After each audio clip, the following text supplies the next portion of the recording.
Good evening, everyone. My name is Ariel Gruswitz. I'm the outgoing president and incoming vice president of the ACLU of Delaware. I now call the annual meeting to order. Thank you for joining us tonight. The board and staff truly appreciate your support for our advocacy. As we have seen, the ACLU has been absolutely critical in responding to state and federal threats to American civil liberties, threats which have spiked over the past 17 months. You will hear more tonight from staff and our community about how ACLU of Delaware is meeting this moment. We couldn't do it without your support, so thank you again. And now I will turn the program over to our Executive Director, Mike Brickner. Thank you so much, Ariel, and thank you everyone for being here tonight. This is both a challenging, but I think also an inspiring time to be an ACLU supporter.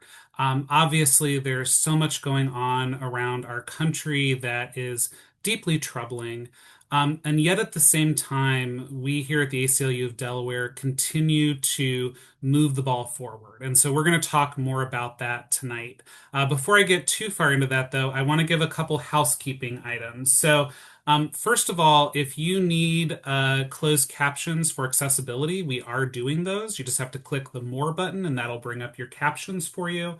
I also want to invite you, if you have a question that you want to pose to one of the folks you're going to hear from tonight, please use the Q&A feature down below in Zoom and put in your question. We'll be happy to answer it live here on the air.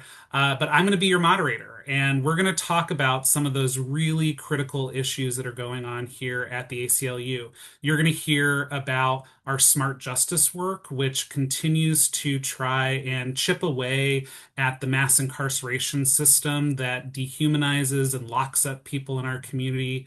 You're going to hear about our immigrants' rights work, which seeks to protect and fully enfranchise immigrants in our community and make sure that they can be fully participating residents here in the state of Delaware.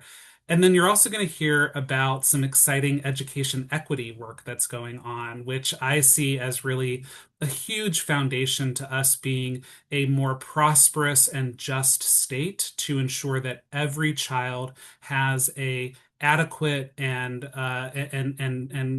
adequate and a good education here in the state. You're going to be hearing from our staff some, but you're also going to be hearing from some amazing volunteers. And I just want to give a little shout out to our volunteers. Since the inauguration in January of last year, we have trained thousands of volunteers across the state where we have trained them on how to be an activist, on knowing their rights, on how to bird dog legislators, and it has really made a difference. We have passed important legislation, we have filed important litigation, and we have educated the public so that they are prepared if their rights are under threat. And a lot of that is due to each and every one of you who is volunteering your time and helping us to become a strong organization. So with that, we're going to start off talking a little bit about our Smart Justice program. And it is one of my favorite programs that we have here at the ACLU of Delaware because we really take time to engage folks in the community. And just a few weeks ago, we actually had a lobby day down in Dover. And one of our volunteers who's here tonight, Dan Wiley, he's from the Dover area. He actually attended and he went to a training ahead of time, got all of the information on how to talk to his legislators, how to be an effective advocate. And Dan showed up and help to, make a strong case for criminal legal reform here in the state. So, Dan, I want to open it up to you. Tell us a little bit about the experience of going to that lobby day and what you took away from it. And make sure you unmute yourself first.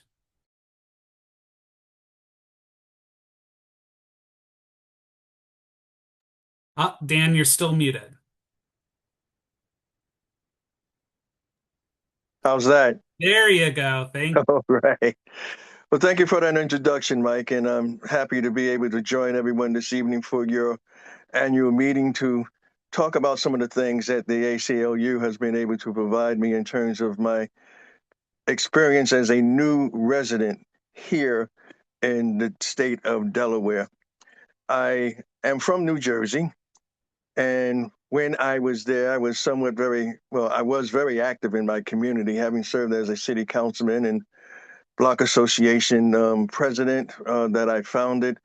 I was also a active member with the NAACP, the Urban League, New Jersey Black Issues Convention, National Black Independent Political Party, African Heritage Studies Association, and all of those groupings or involvements, of course, stemmed from my work at New Jersey City University as the assistant director and then later the acting director of the Africana Studies program.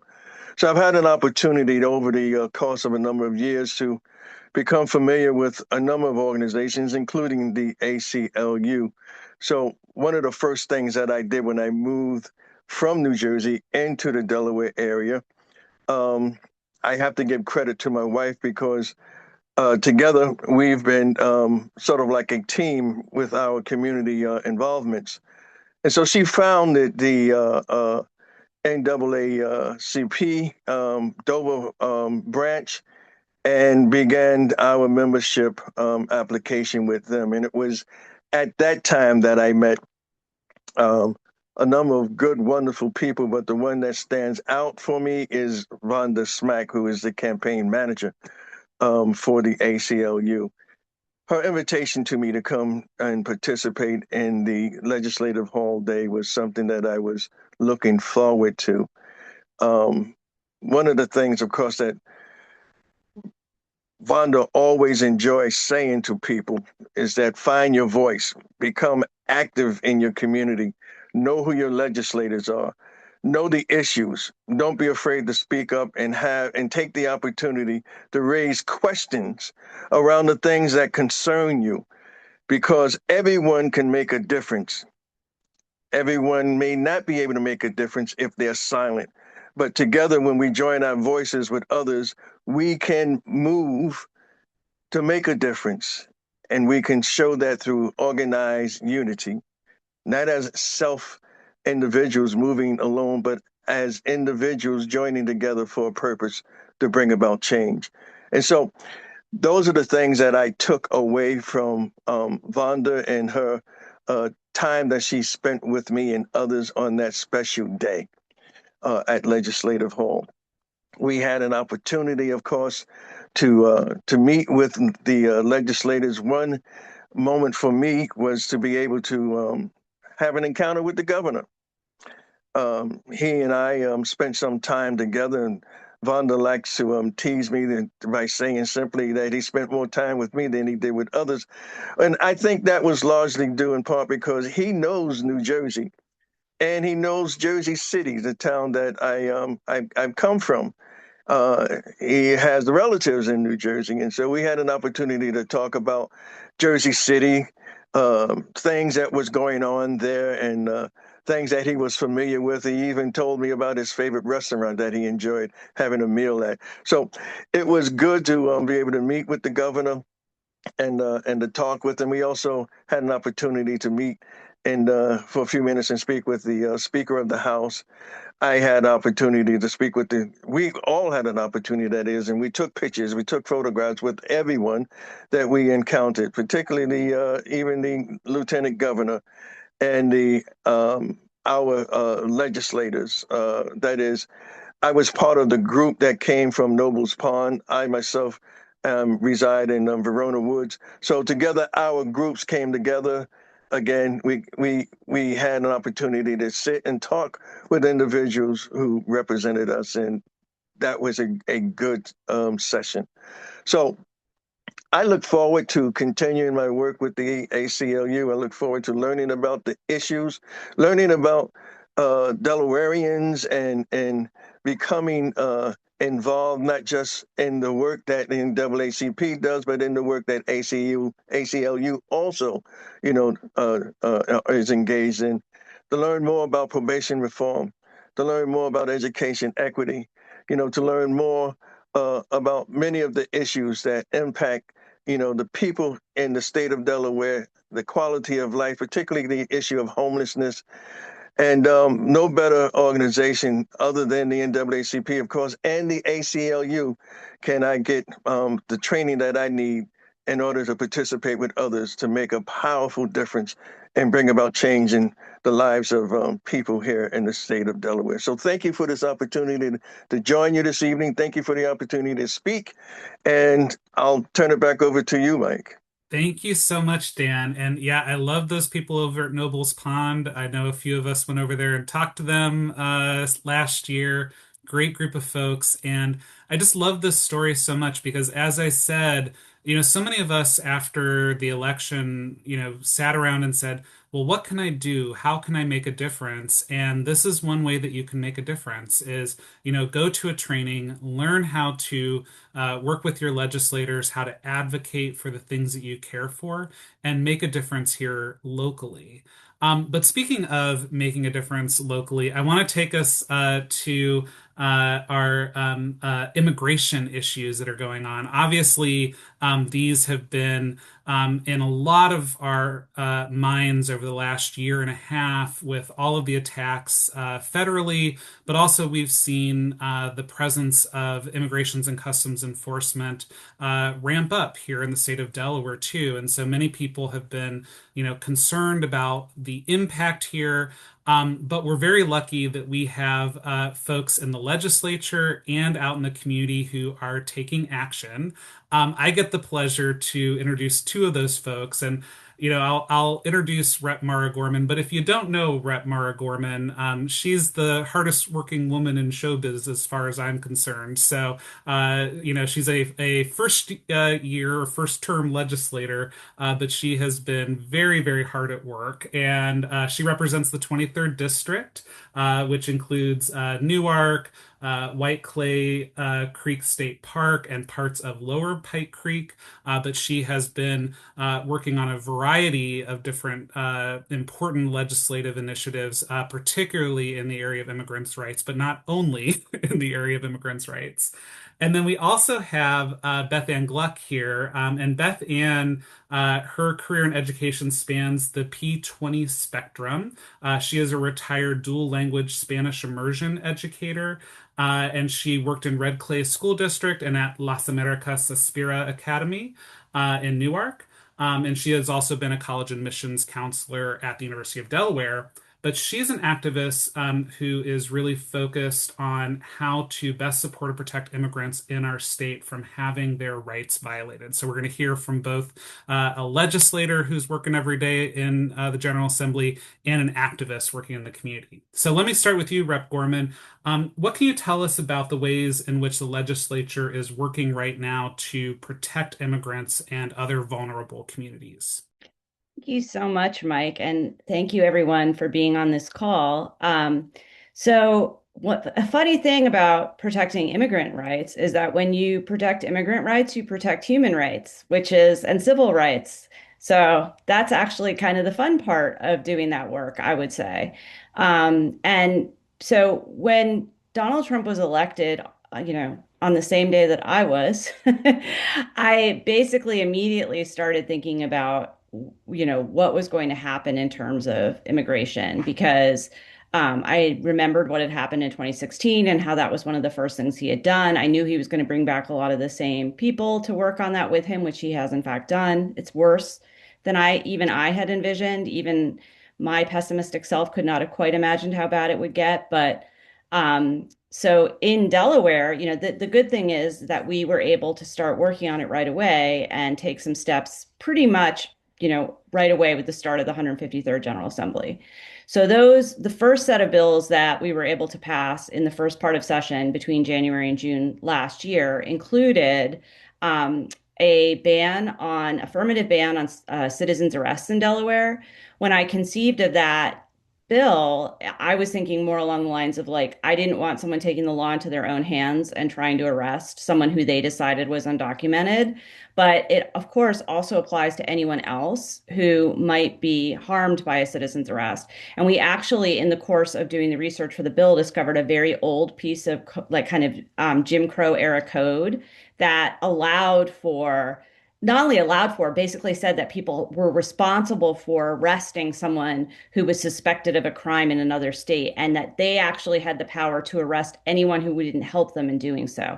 So we were able to get rid of that outdated code, affirmatively ban citizens arrest, which protects, of course, everyone, but also our immigrant neighbors. The second piece of legislation that we passed was a ban on impersonating federal officers. And then, most significantly, I would say, in the first part of the 153rd General Assembly, we banned the use of 287G agreements.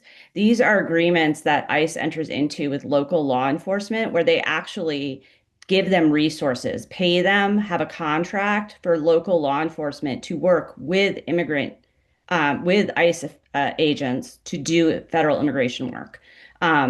As we all know, immigration is supposed to be a federal responsibility, not a local responsibility. So those contracts are very problematic in many different ways. And I will say that, the ACLU was instrumental in helping to get that bill passed because they helped alert us all to the fact that there was a police department that wanted to enter into one of those agreements, backed out under pressure, but then indicated through emails that they were still planning to enter one, like once we went into recess over the summer. So I know that getting that bill passed before we left in June was really key and meant that we did not have those agreements in Delaware. And in places around the country where they do have those agreements, we see a higher level of arrests and deportations. So that was the first part of the General Assembly. In the second part, since we've been back this January 2026, we've there's less that's been passed. Nothing has been signed into law yet, but at the moment, what is ready for the governor's desk is a bill that does ban private state funds from going to private detention facilities. And we're able to do that in Delaware because our correctional system is entirely state run. We do not have local jails. They are all run by the Delaware Department of Corrections. So this affirms that no state dollars or taxpayer money will go to any system of private detention in Delaware. That bill has passed both chambers and is ready for the governor's signature. There is also a bill that would ban civil arrests at courthouses and at certain labor board hearings run by the state that we know that a lot of our immigrant neighbors go to before these boards because it's basically for workplace injuries. And we know that a lot of them work in dangerous industries like in the poultry plants. So this means that ICE is not allowed to make arrests at any of those proceedings. Except unless they have, a judicial warrant. So they can't just hang out there and pick people up. And then the final bill that is out of committee but has not yet had a hearing in the House is a bill that would prevent Delaware from using what are called civil immigration detainers. These are a little complicated to understand, but the basic gist of it is that there is a sort of informal relationship that happens between ICE, Homeland Security, and our Department of Corrections and law enforcement. It's not a law. It actually says on the Department of Homeland Security website that these are just requests, where what they're asking for is if someone is picked up that they have a detainer on, that law enforcement or Department of Corrections will hold that person for ICE to come and pick up longer than they might otherwise do. So if someone is picked up, brought to the police station or to jail for some reason, and normally would be released, for example, if they were caught with a DUI, they would normally be released in a reasonable amount of time for them to sober up and leave. These requests would have them hold the person longer so that Department of Homeland Security could come and get them, or to at least alert them to know when that person is being released so they can come and get them. This would ban that use in Delaware, with exceptions for criminality and for again, if there's a judicial warrant. Um, so that bill, I'm hoping to have heard as soon as possible.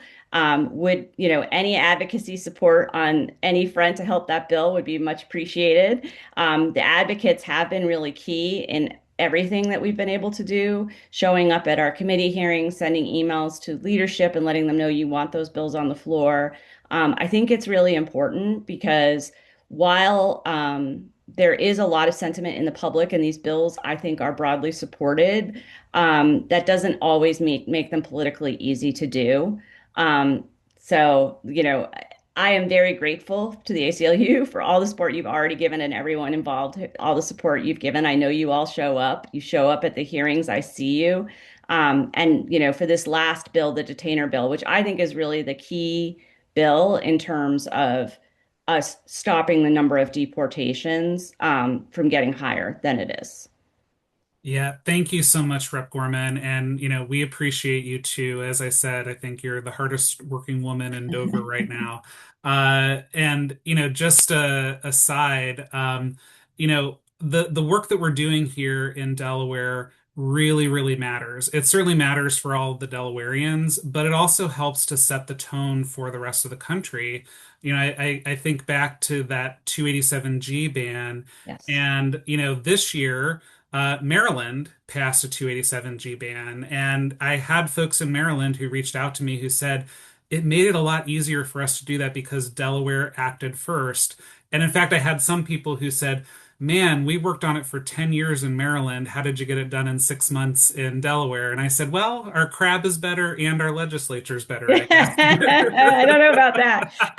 And I will say we're in a slightly different scenario too when it comes. I mean, I could talk about this for a long time, you know that, Mike, but when it comes to the immigration issues that we're dealing with our neighbors, because people who are deported from Delaware go to either Philadelphia, but they also increasingly are being pulled to Baltimore, which didn't used to happen. So we have ICE agents coming across the state line into Delaware from Maryland to arrest people in Sussex County, and detain them and deport them. And the problem with that, I learned today, is that there's not a good detention facility for them in Baltimore. So they tend to get sent away more quickly, like to Louisiana or Texas.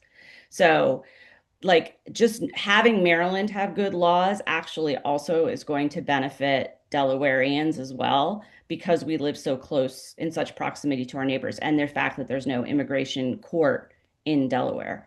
Absolutely, absolutely. Again, we are, so tied here in the region. And again, because a lot of immigration enforcement is federal, we are seeing people move across borders, and being in such a small state, we're very porous between Pennsylvania, New Jersey, and Maryland. So thank you so much for that. And I will say we will absolutely be showing up. I'll give you all just a sneak peek right now. We, in collaboration with other advocates, are working on a rally to help support immigrants' rights that we're hoping to have here coming up in the legislature. And it's going to have a fun art component because we're going to have butterfly making parties. If you didn't know, Oh, butterflies represent immigrants out there in the world. And so we're going to make a butterfly for every person who's been deported from Delaware. And we're going to have I that at love the rally. that. Oh, So what a good idea. if you haven't already signed up for our volunteer list, sign up and you will get more information about it soon.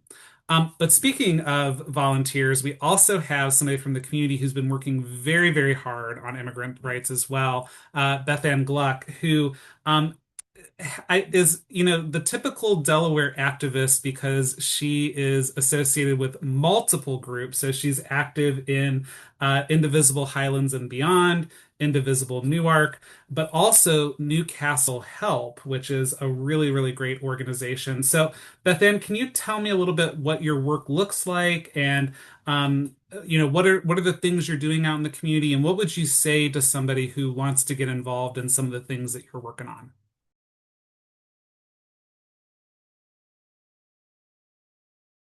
Oh, and it looks like you're still muted, Beth Ann.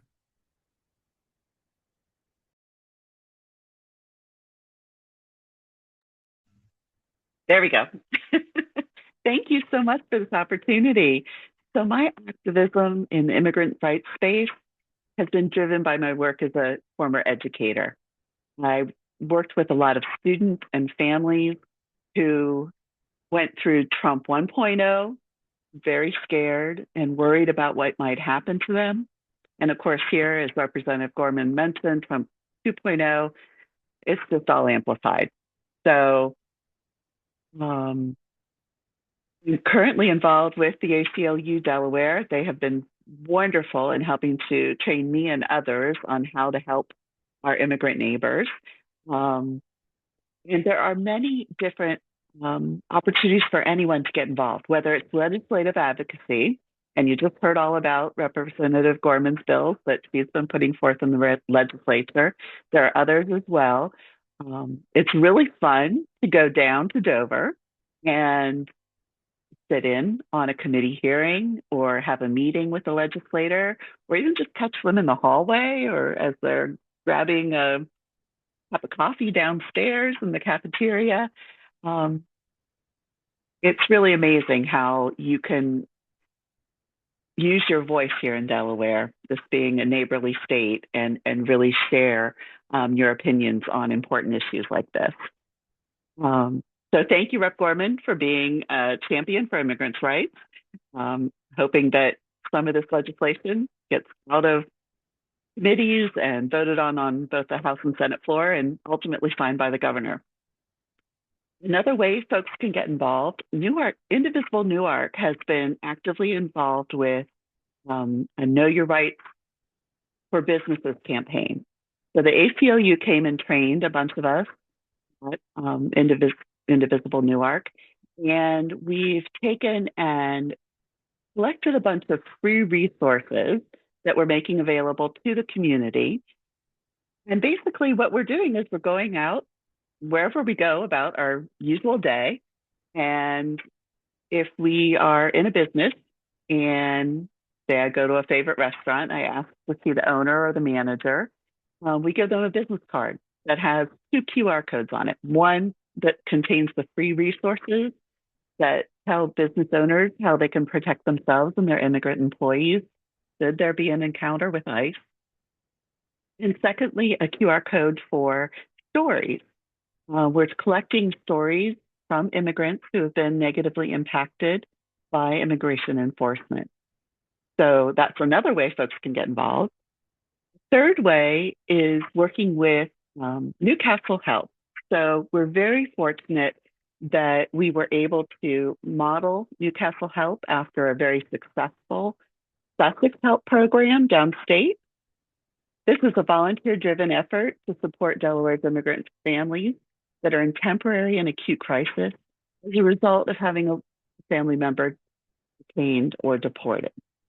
So there are opportunities to get involved with in terms of community awareness, legal assistance, direct support for families, and legislative advocacy.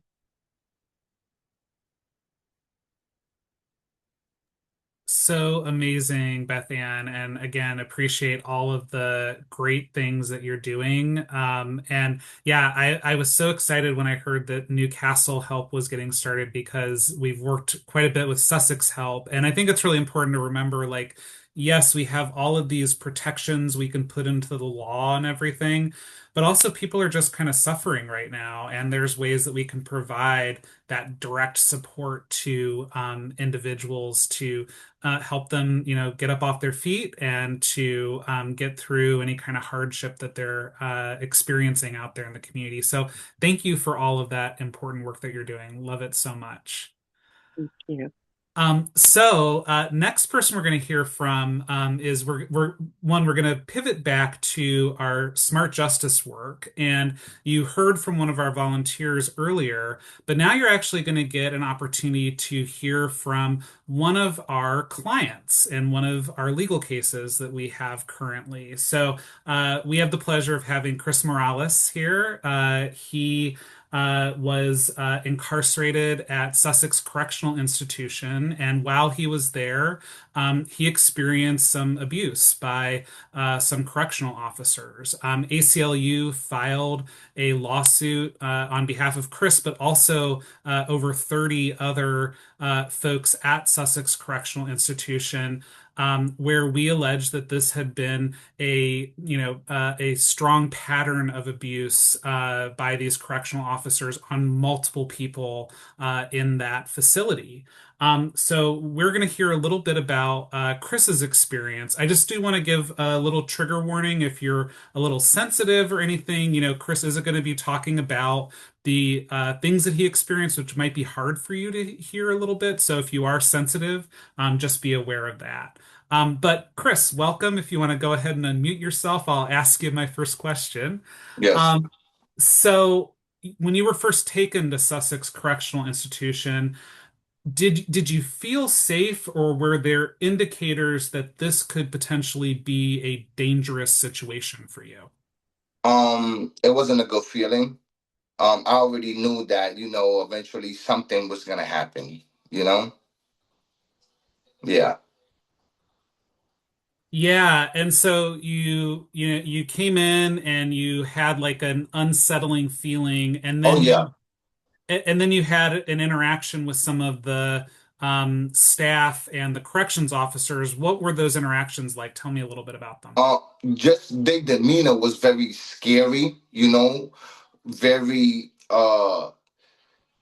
you have no say so, in here. Um, and besides their demeanor, it was like when I was speaking to the nurse, she kind of like, confirmed that that wasn't a good place. Especially the fact that she got to feel me out. She got to see that I'm a very outspoken person. I'm 6'5.5". I'm from New York. So I question a lot of things. I come from the struggle. So it's like when it comes to that type of conflict, if you speak to me within a certain way, I'm gonna question it. So she gave me the confirmation that, it was a possibility that something was gonna happen to me.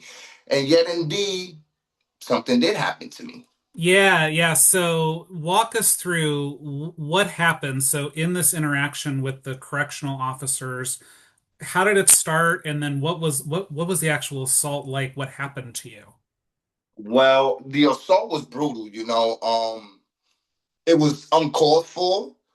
Um, Once they started to assault me, I already knew that a lot of things that they were doing, goes against the rule book or their training. The way that I gave him my full attention, being respectful, because I've been in boot camp before. So when you're being spoken to by a higher authority, even a police officer or anybody, even your mom, you are to stop and give an adult your full attention. And me coming in there as an inmate, I was very scared with that. So I did that, but he spoke to me in a very, disgusting way that I questioned. It's nothing wrong with me questioning the way, he's talking to me. I guess he didn't like it, and he showed me basically whose house I was in. You know, um, he came up to me. He assaulted me. Um, there, there's a certain training that you're supposed to have and how you use the mace. He came directly to my face, and once they got me down on the floor, because I had like my blankets and toilet paper. When you go in there, you're escorted with that stuff. So I had that stuff in my hand, at the bottom of the steps. Um, and once I asked him like, "Why you being so hostile?" That's what I questioned, the way he was speaking to me. He didn't like that. So, he's telling me, proceed to go upstairs to the 3-man cell, whatnot, which had me confused because I've never been in a 3-man cell before. Um, and when I said, damn, I can get hostile too in terms of, the way you talking to me. I guess he didn't like that. He came up to me directly, maced me, and they all ganged up on me, threw me on the ground. Immediately, I put my hands behind my back, and I just felt like metal objects, like if they're walkie-talkies or uh, you can feel when it's something metal hitting the top of your head. And then the canister of, I call it Lucifer's piss because that thing burns.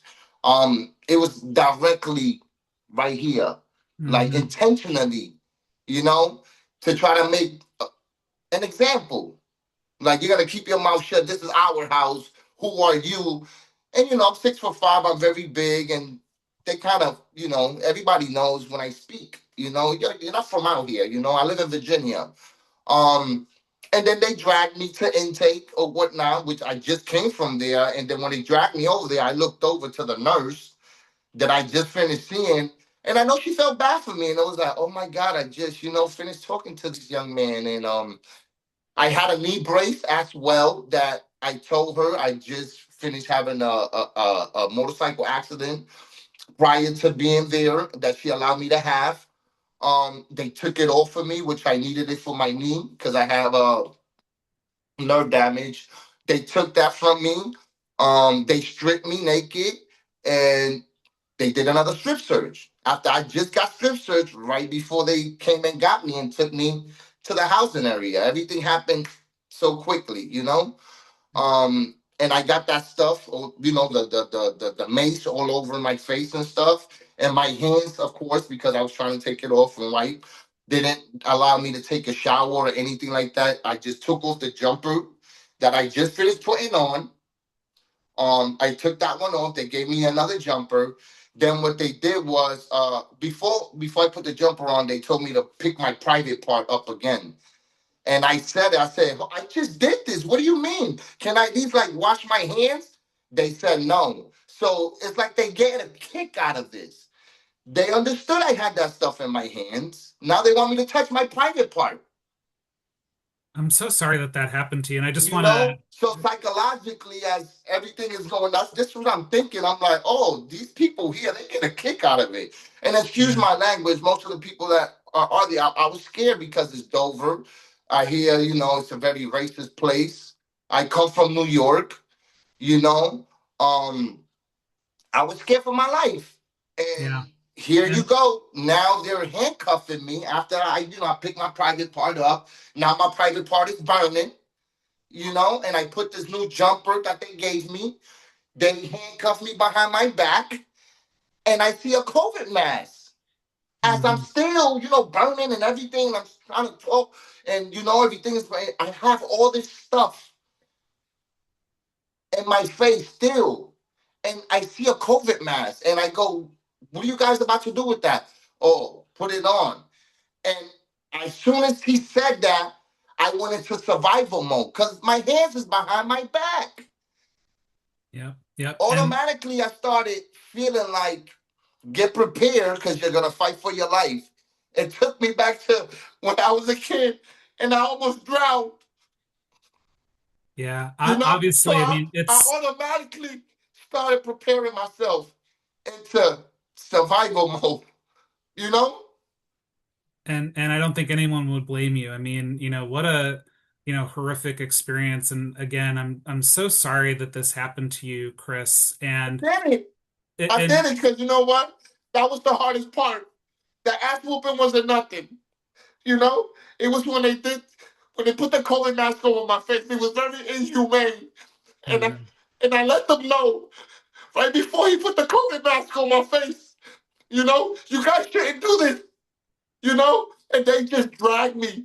They dragged me from right there where that shower is at, next to the nurse, across intake to a cell, and threw me in there to defend for myself with my hands behind my back.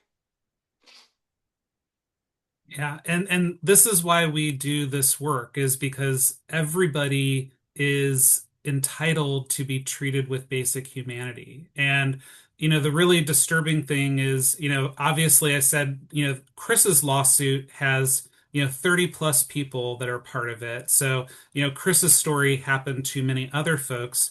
But if folks were looking at the news, just last week, ACLU of Delaware filed another lawsuit in state court, where we showed that people have regularly been pepper sprayed by correctional officers, and they don't take the time to decontaminate the person, which is incredibly painful, can be dangerous, could actually lead to death for an individual.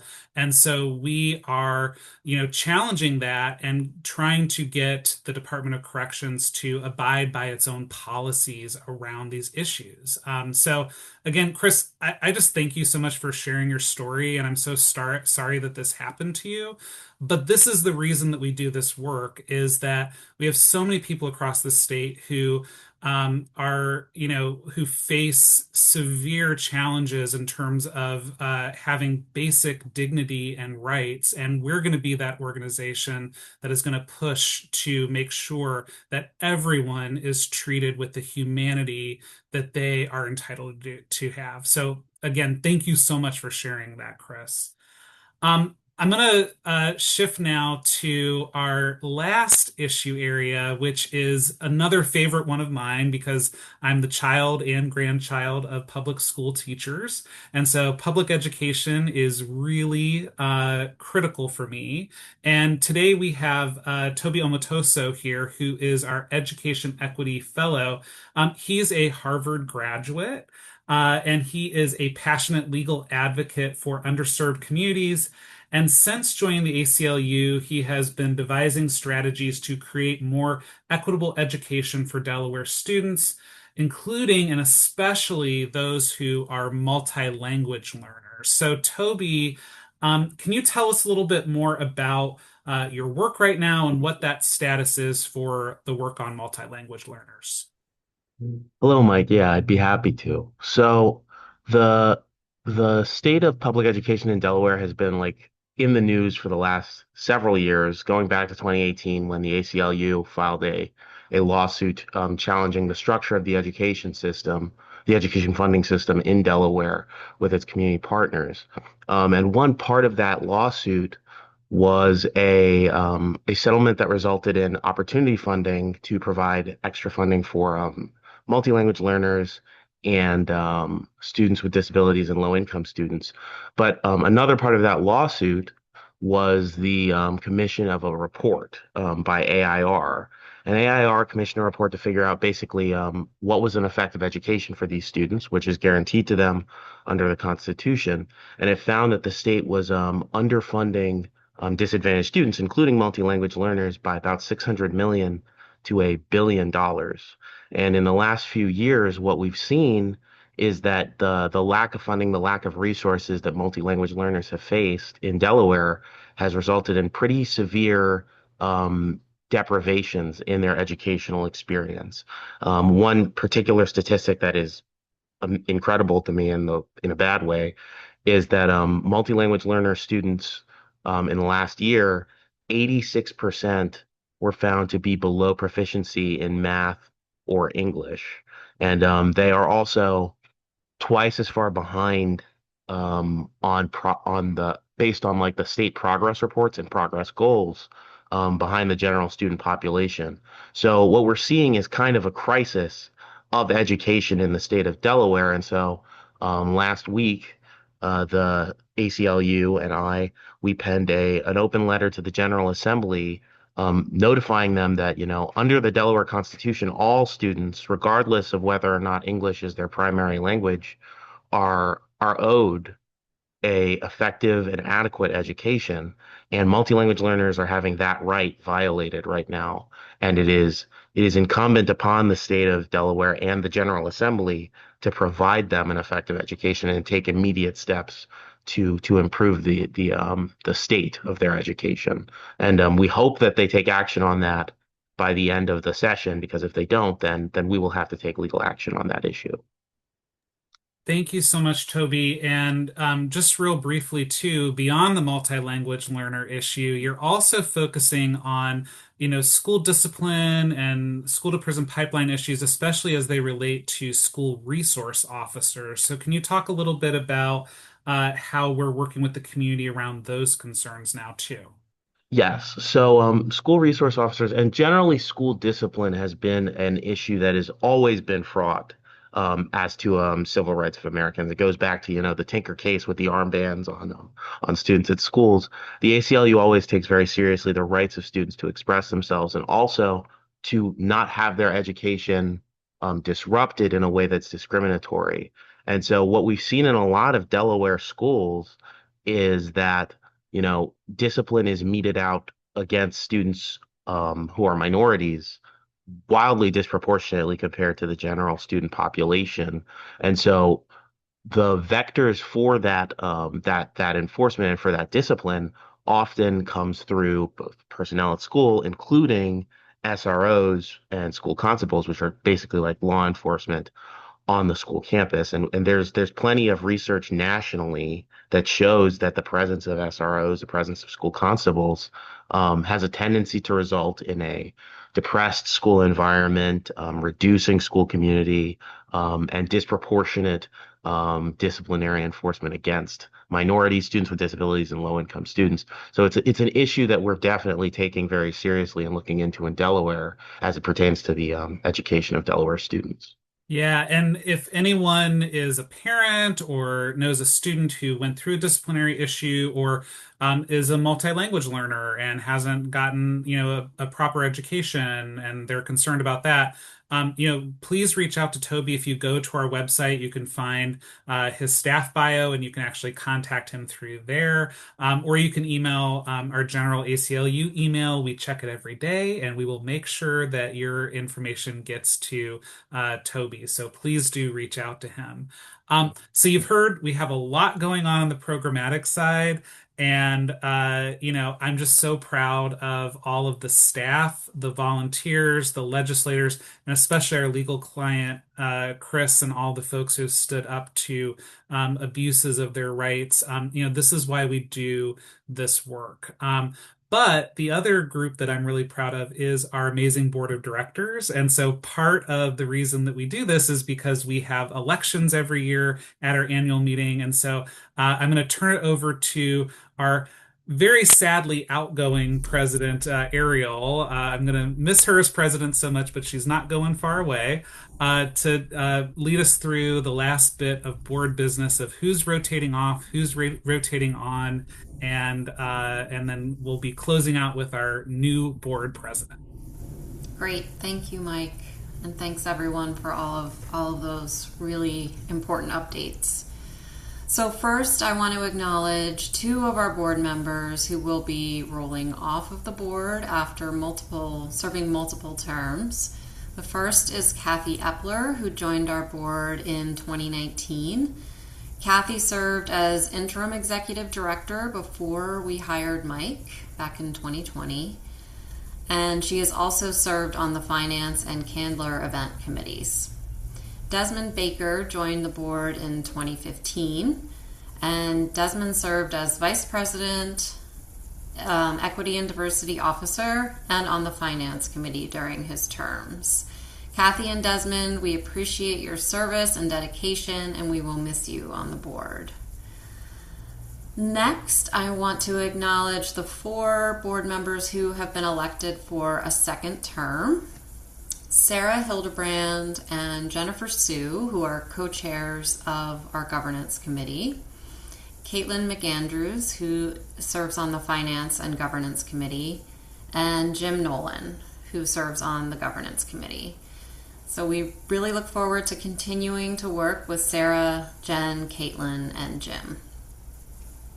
And finally, before introducing our new president, I'd like to thank our outgoing Vice President, Rachel Blumenfeld, who I'll be stepping in for, and the rest of our executive committee, Adriana Baum, Tom O'Brien, and Jennifer Ying, for all of their time and dedication and working with me in my term as president over the past 3 years. So now I would like to introduce our new president, Carmen Twyman. Carmen has 20 years experience as an employment and labor attorney and HR professional, advising organizations on creating fair and inclusive workplaces. Carmen is passionate about all human and civil rights, racial and gender equity.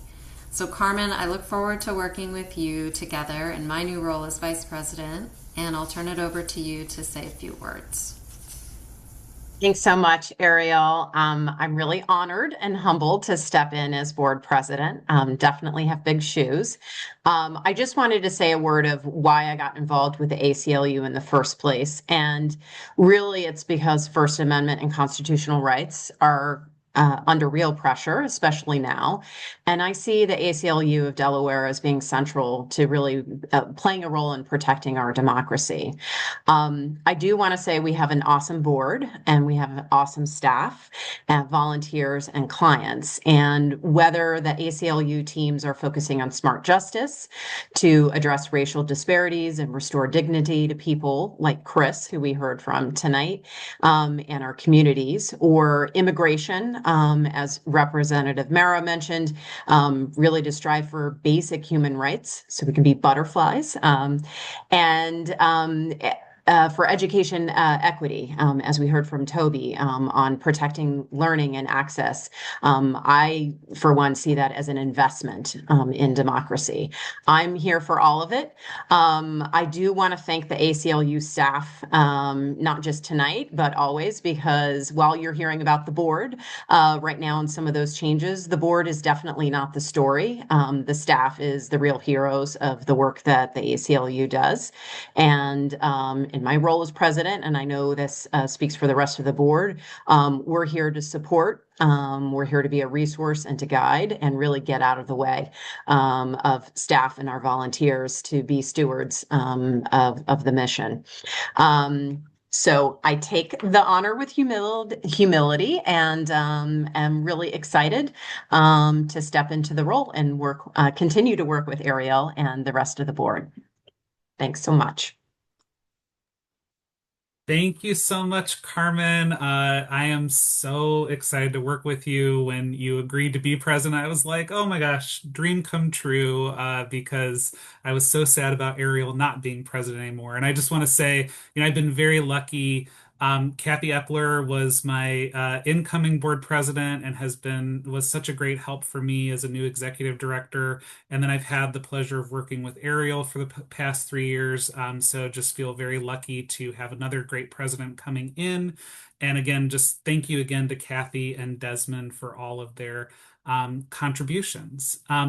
And speaking of contributions, I'll just say last thing is that, we can only do this work because of all of your support. If you were inspired by the ACLU tonight, go onto our website, make a donation, re-up your membership, and support this critical work. We can only file lawsuits. We can only educate our community. We can only advocate for new legislation to the extent that we have the resources to do that. So if you were inspired tonight, please do support the ACLU. And also support us with your time. Sign up to be a volunteer, get into the trenches with us, and help us to make a better Delaware. So I'm going to turn it back over to Ariel to officially gavel us out. Okay, well, I don't have a gavel, but I hereby call this annual meeting to a close. And thanks again, everyone.